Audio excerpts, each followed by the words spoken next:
नमस्कार। Welcome to soul reflection astrology. तो आज हम बात करेंगे एट्थ हाउस को लेके, एट्थ हाउस के सेकंड पार्ट को लेके। तो एट्थ हाउस ना आपका सीक्रेट पावर है। तो एट्थ हाउस बताता है कि कहाँ पे आप हमेशा स्टक होते हैं, जो अधूरा काम ना बार बार आपकी लाइफ में घूम घूम के आता है। एट्थ हाउस एक शांत जगह है, अंधेरा है, एक टाइप से आप कह सकते हैं कुआं है। तो लोगों को ना हमेशा इंटरेस्ट रहता है कि ये जो एनर्जी है वो आ कहां से रहा है। सपोज आपका जो भी घर में जो हिस्सा, सपोज कुछ हिस्सा लॉक है और आपको बताया गया है कि उस घर में ना, उस रूम में कोई खजाने का नक्शा है। तो आपको हमेशा इंटरेस्ट रहेगा कि वहां पे क्या है, कोई खजाना का नक्शा मिल गया आपको। ये जो एनर्जी है, ये जो एक्साइटमेंट है, ये हमेशा लोगों का रहेगा, आपके प्रति रहेगा। डिपेंड करता है कि आपके एट्थ हाउस में कौन सा प्लैनेट है। उस प्लैनेट को लेके हमेशा लोगों के अंदर एक जेलसी, एक एक्साइटमेंट, एक क्यूरियोसिटी रहेगा कि इस बंदे का ये एनर्जी आ कहां से रहा है। उस प्लैनेट से लेके जितनी भी प्रॉब्लम क्यों ना हो, वो लोग कभी नहीं समझेंगे कि आपकी जिंदगी में वो प्लैनेट क्या प्रॉब्लम दे रहा है, और आपको वो रिवील भी नहीं करना है। एट्थ हाउस का रूलर इसलिए केतु भी है, सीक्रेट कीपर। एट्थ हाउस जिनका अच्छा होता है वो लोग लोगों के सीक्रेट रख पाते हैं। इनको दुनिया भर के सीक्रेट नॉलेज होता है, लोगों की बोलते हैं ना सीक्रेट्स, वो लोगों को पता होता है। जो काम या जो आप कह सकते हैं जो ऑब्जर्वेशन जो आम लोगों के लिए मुमकिन नहीं है, वो एट्थ हाउस करके दिखाता है। इसलिए ऑकल्ट एस्ट्रोलॉजी या फिर आप कह सकते हैं कि रॉ डिपार्टमेंट में काम करना, जो कभी भी आम लोगों के सामने ना नहीं आएगा। आपके सीक्रेट कॉन्टेक्ट्स, आपके सीक्रेट अफेयर्स, ये सारी चीज़ें एट्थ हाउस से देखे जाते हैं। इसके अलावा एट्थ हाउस से हम क्या और क्या देखते हैं कि आपके घर में कौन कौन सी ऐसी जगह है जहां पे वास्तु दोष हो सकता है। एट्थ हाउस आपके घर का टॉयलेट का हिस्सा भी दिखाता है, आपके बॉडी के प्राइवेट पार्ट्स हैं। तो अगर वहां पे कोई हलचल हो रहा है, जैसे ऐसे कोई प्रॉब्लम जो सॉल्व नहीं हो सकता है, वो सारे एट्थ हाउस रूल करते हैं। सपोज किसी का स्किन का इशू है जो सॉल्व नहीं हो रहा है, वो एट्थ हाउस से देखा जाएगा। तो एट्थ हाउस ना बेसिकली एक शांत जगह है। एक कुआं जरूर है लेकिन उसका पानी शांत है। तो उस शांत जगह में अगर कोई भी ऐसा चीज हो जिससे कोई स्पार्क निकल रहा हो अंधेरे में, तो लोग ना उसे देखने जाएंगे। अगर दूर अंधेरे में कहीं से रोशनी आ रहा है ना, आपका ध्यान हमेशा वहां पे जाएगा। एट्थ हाउस में जो भी प्लेनेट होगा, वो प्लेनेट कारण बनेगा आपका सेंटर ऑफ अट्रैक्शन के लिए। उस एनर्जी की वजह से आप ना कहीं भी जाएंगे, आप ना चाहते हुए भी वहां पे आप सेंटर ऑफ अट्रैक्शन बन जाएंगे। तो लोग जेलस होंगे, आपको लगेगा आप में ऐसी क्या खूबियां हैं कि लोग आपसे अट्रैक्ट हो रहे हैं या फिर आप सेंटर ऑफ अट्रैक्शन बन रहे हैं। तो इसलिए ना ये एनर्जी बहुत इंपॉर्टेंट है आपके लिए। ये दिखाता है कि आप कितने रिसर्च ओरिएंटेड हैं। ये आपको आइसोलेट बनाता है, आइसोलेट पर्सन। जब एट्थ हाउस का दशा आता है, लोग कभी कभी आइसोलेशन में चले जाते हैं, किसी से बात नहीं करते हैं, भीड़ भाड़ ज़्यादा पसंद नहीं है, ज़्यादा भीड़ अच्छा नहीं लगेगा, भीड़ में जाना पसंद नहीं होगा जब एट्थ हाउस का दशा चलता है या एट्थ हाउस आपका प्रोमिनेंट हो। तो सपोज किसी का एट्थ हाउस में वीनस है, तो एट्थ हाउस में वीनस, मैंने पहले भी बोला है कि वो ना आपको हॉस्पिटल से रिलेटेड, मेडिकल से रिलेटेड पढ़ाई करवाता है, या फिर हॉस्पिटल्स में कोई ना कोई काम करवाता है। बहुत अच्छा होता है अगर वो डॉक्टर बनता है, बट डिपेंड करता है कि आपका D10 कैसा है, D1 में बाकी प्लेनेट कैसे हैं। लेकिन वो आपको हॉस्पिटल से रिलेटेड काम करवाएगा, खींच के लेके जाएगा वहाँ पे।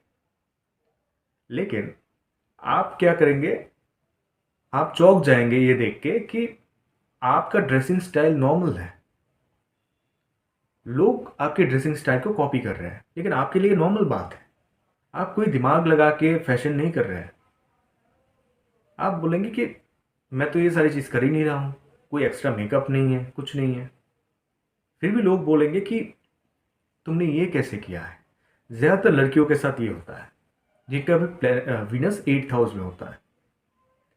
वो खामखा सेंटर ऑफ अट्रैक्शन बन जाते हैं ना चाहते हुए भी, और वहाँ पे क्या हो रहा है कि लोग जेलस हो रहे हैं, और कभी भी वो एक जगह पे एक ग्रुप के साथ बहुत देर तक काम नहीं कर पा रहे हैं, क्योंकि शत्रु बन रहे हैं वहाँ पे। उनका रिलेशनशिप हमेशा सीक्रेट रहता है। आप देखेंगे ऐसे बहुत सारे लोग हैं कि 10 साल तक रिलेशनशिप में रहे, किसी को पता नहीं। शादी के टाइम सबको पता चल रहा है कि लोग तो 10 साल से रिलेशनशिप में थे।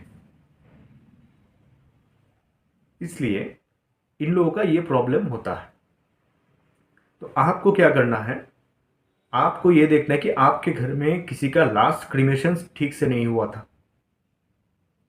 आपको जाके शमशान में जो काम करते हैं, लोगों की बॉडी लेके जाते हैं या फिर लोगों की बॉडी को जलाते हैं, वहाँ पे जो साफ सफाई करते हैं, उनको जाके कपड़े देना, वस्त्र देना।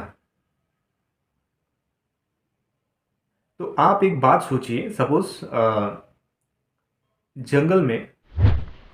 जंगल में अचानक से आपको अंधेरे में एक ऐसा पेड़ नजर आ रहा है जिसमें ना कुछ अलग अट्रैक्शन है या फिर लाइट है, अलग लाइट है वहाँ पे। वो 8th हाउस विनस है, और आप वो ना एनर्जी लेके पैदा हुए हैं। तो आप अगर ये नहीं समझेंगे, जितना लेट होगा आपको ये समझने में कि लोग आपसे क्यों जेलस हो रहे हैं, तो ये आपका प्रॉब्लम होगा, आप ट्रबल होगा आपको। आपके पार्टनर की वजह से, आपकी ओवर सर्विंग नेचर की वजह से आप बार बार काम में अटकेंगे। अगर ये 5th हाउस के साथ लिंक हो रहा है, आपके पार्टनर की वजह से आपके पढ़ाई में ब्रेक आएगा कभी ना कभी, या फिर आपके करियर में ब्रेक आएगा। गलत डिसीजन लेंगे due to your love life partner, या फिर आपके ओवर सर्विंग नेचर। आपके बात करने का तरीका कुछ एयर होस्टेस की तरह होगा। लोग बोलेंगे कि आप ऐसे क्यों बात करते हैं, लगेगा कि आप ना हम आप दिखावा कर रहे हैं, लेकिन वो आपका नेचर है। लोग बोलेंगे कि ये तो दिखावा करके ऐसे बात करती है या फिर करता है। लड़की के मामले में ज़्यादा होता है, उनकी बात करने का स्टाइल कुछ अलग होता है। तो लोगों को लगता है कि ये तो लोगों को इम्प्रेस करने के लिए ऐसे बात करती है, या फिर वो बंदा ऐसे स्टाइल करता है, तो हमेशा शायद सोचता होगा लोगों को इम्प्रेस कैसे करना है। लेकिन आप सोचेंगे आप तो नॉर्मली सारा चीज़ कर रहे हैं, आपके लिए तो सारे नॉर्मल बात है। तो ये प्रॉब्लम 8th हाउस वीनस को आता है। तो उनका रेमेडी यही है, शमशान में जो लोग काम करते हैं उनको जाके कपड़े देना। उसके बाद देखिए, अगर 8th हाउस में आपका मून आ गया, मैंने ये भी बोला था कि 8th हाउस आपकी मदर की प्रेगनेंसी की टाइम दिखाता है, जब आप पेट में थे। वोम है, केतु एक्चुअली जो वोम होता है, जो वो केतु होता है आपका जो वाटर बैग है। आप जब पेट में थे, उसका जो वाटर बैग है जो आपको प्रोटेक्ट कर रहा था, और वो जब आप पैदा हुए वो उसी के साथ वो डिस्ट्रॉय हो गया था। केतु है, वो आपको प्रोटेक्ट कर रहा था, न्यूट्रिएंट्स दे रहा था। तो ये केतु होता है। तो वहाँ पे अगर 8th हाउस में, 8th हाउस का रूलर केतु भी है, तो 8th हाउस में अगर मून है तो दिखाता है कि आपके मदर का जो मेंटल कंडीशन था उस टाइम पे, बहुत प्रेशर में थी, बहुत प्रॉब्लम में थी, इमोशनली सपोर्ट ढूंढ रही थी, वो नहीं मिला। इसलिए इस टाइम आपको मून 8th हाउस में मिला, और आपका भी वैसा ही हाल होगा। इमोशनली आप ना सपोर्ट ढूंढेंगे, इसलिए वो लोग ज़्यादातर टाइम डिप्रेशन में जाते हैं, एंग्जाइटी डिसऑर्डर होता है, उनको पता नहीं चलता है कि वो दुखी हो जाना अचानक से, ये 8th हाउस में मून देता है आपको। तो 8th हाउस में जो भी प्लेनेट हो वो ना हमेशा दान से ही जाता है, और वो आपको दान सीक्रेटली करना है। सीक्रेट का घर है, दान सीक्रेटली करना है। तो 8th हाउस में मून को मैं कहता हूं कि आप पूर्णिमा में, अमावस्या में, ये दो टाइम आप सीक्रेटली किसी आश्रम में मून की जो सिग्निफिकेंसेस हैं, जो मून के जो फूड्स हैं, जैसे दूध हो गया, ठीक है, चावल विनर्स को दिखाता है, चावल भी आप दे सकते हैं, कोई इशू नहीं है, या फिर खीर हो गया आप बना के वो दे सकते हैं, मिठाई हो गया, कुछ खाने की चीज़ें, खाने के आइटम आप पूर्णिमा और अमावस में सीक्रेटली वो दान कीजिए आप। घर में पानी वेस्ट मत कीजिए, बहुत ज़्यादा पानी वेस्ट होगा आपके घर में। मून की सिग्निफिकेंसेस जो है वो खराब होते हैं, इसलिए प्रॉब्लम आता है। आपको ये समझना पड़ेगा, आपसे पानी का भी वेस्ट ना हो, पानी को हमेशा बचाइए, जितना हो सके आप बचाइए वो। 8th हाउस में और कुछ चीज़ें इंटरेस्टिंग हैं, जैसे कि अगर आप किसी सीरियल किलर का चार्ट देखेंगे, कोई भी सीरियल किलर हो, ऐसे एक चार्ट मैंने देखा था जो एक सीरियल किलर था, सिर्फ लड़कियों को मारता था, उसका काम था कि होटल में बुलाता था, he was a master mind. वो ना, मतलब उसके जैसा ये टैलेंट किसी में नहीं था कि किसी भी औरत के साथ या लड़की के साथ बात करके उनको वो अपने वश में कर लेता था। आप कह सकते थे कि मैनिपुलेट कर रहा था या फिर कर लेता था, और उनको होटल बुलाता था, फिर उनको मार देता था, उसका यही काम था। तो लोग ना पागल हो रहे थे, कौन ऐसा कर रहा है। तो उस सीरियल किलर का चार्ट मैंने देखा था, उसका 8th हाउस प्रोमिनेंट था, स्कॉर्पियो एसेंडेंट, 8th हाउस में सारे प्लेनेट जा रहे हैं। ये 8th हाउस इसलिए बहुत खतरनाक है। अगर डीप थिंकर, क्रिमिनल्स, ये सारी चीज़ ना 8th हाउस रूल करता है, स्कॉर्पियो रूल करता है।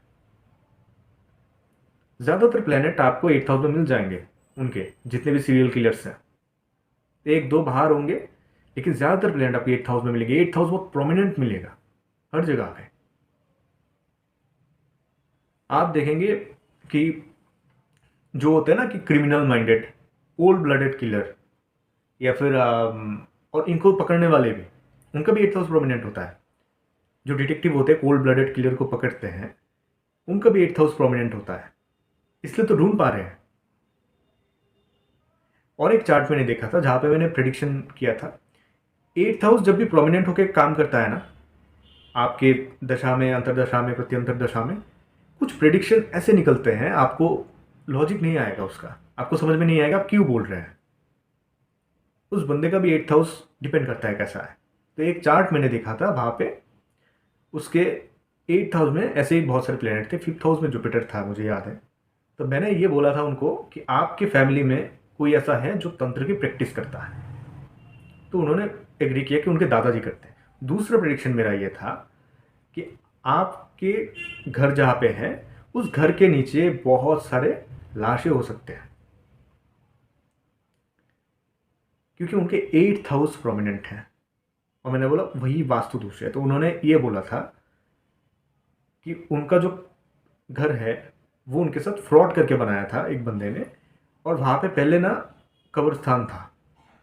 तो उनका जो पूरा कॉलोनी है, उन पूरा कॉलोनी का जो एरिया है वो पहले कब्रिस्तान था, और वहाँ पे वो कॉलोनी खड़ा किया गया है। तो मैंने बोला आप देखना आपके एरिया में सबके चार्ट में आपको 8th हाउस ऐसा ही मिलेगा, ट्रबल मिलेगा 8th हाउस में, या फिर कोई डिजीज़ मिलेगा जो अनसॉल्वेबल है, जो सॉल्व नहीं किया जा सकता, ऐसा डिजीज़। ये कब होता है? जब मर्क्यूरी 8th हाउस में चला जाता है। ज़्यादातर टाइम मर्क्यूरी के साथ अगर मार्स भी चला जाए 8th हाउस में, तो आप डेफिनेटली कह सकते हैं कि आपके बॉडी में कोई इम्यूनिटी डिसऑर्डर मिलेगा स्किन से रिलेटेड। मर्क्यूरी होता है तो डेफिनेटली देता है। आपकी फैमिली में किसी का न्यूरोलॉजिकल, साइकोलॉजिकल प्रॉब्लम होगा, वहाँ पे कोई डिप्रेशन में जाते जाते कोई अलग ही इंसान बन गया, Mercury 8th house. Mars Mercury unsolvable skin disease. ये चार्ट मुझे कुछ दिन पहले मिला है, जो Sun Mars Mercury 8th house unsolvable disease है, स्कॉर्पियो में है। स्कॉर्पियो में भी होता है, तब भी होता है unsolvable skin disease. He is may be 34-35 years उनका एज है, लेकिन अभी तक उनका स्किन का इशू ठीक नहीं हुआ है।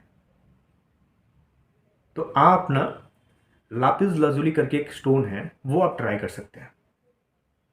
किसी जेन्युइन जो वेबसाइट है वहाँ से आप ले लीजिए लापिस लाजुली करके, थोड़ा महंगा वाला जो है वो आप लीजिए, उससे क्योर हो सकता है वो। दूसरा, mercury 8th house. Mercury 8th house तंत्र या फिर जो भी चीज़ें हैं ऑकल्ट, डिटेक्टिव की किताबें पढ़ना, ये सारे नॉलेज ना उनको देते हैं। एक उनके अंदर ना वो एक क्यूरियोसिटी जगाएगा कि सीखना है, तो वो लोग सीखते हैं। इंट्यूशन पावर उनका कमाल का रहता है, बहुत तगड़ा रहता है इंट्यूशन पावर। लेकिन आपका भी भाई है, लाल किताब में इस चीज़ को बोला गया है मुर्दे का फूल। तो आपके घर में किसी डेड बॉडी का ना, किसी भी फैमिली के मेंबर के डेड बॉडी को लास्ट क्रीमेशन ठीक से नहीं मिला था, या फिर आप वहाँ पे प्रेजेंट नहीं थे, या फिर आपके पड़ोसी में कोई गुजर गया था, आप गए नहीं थे वहाँ पे। ये होता है अगर थर्ड लॉर्ड मर्क्यूरी बन के 8th हाउस में आ जाए। कोई भी सीक्रेट आपके पास हो वो आप स्प्रेड मत कीजिए, आपके 8th हाउस खराब होगा। मर्क्यूरी इंफॉर्मेशन है, तो आप अपना कोई किसी का सीक्रेट ना आप शेयर मत कीजिए, अपने तक रखिए, भूल जाइए। किसी के बारे में बात मत कीजिए, जिसको बोलते हैं ना कि किसी के बारे में ऐसी बात करना, निंदा करना, वो छोड़ दीजिए आप, आपका 8th हाउस खराब होगा। तो आप क्या कीजिए, लाल किताब के हिसाब से आप किसी डेड बॉडी को ना बेडशीट दे सकते हैं जिसमें फूल का डिज़ाइन होगा, वाइट कलर के फ्लावर का डिज़ाइन होगा, वो बेडशीट आप किसी डेड बॉडी को दे सकते हैं उनके क्रीमेशन के लिए। ये 8th हाउस मर्क्यूरी का एक रेमेडी है जो लाल किताब में बोला गया है। और दूसरा क्या है, अगर सीवियर स्किन डिजीज है तो लापिस लाजुली ले सकते हैं आप। तीसरा,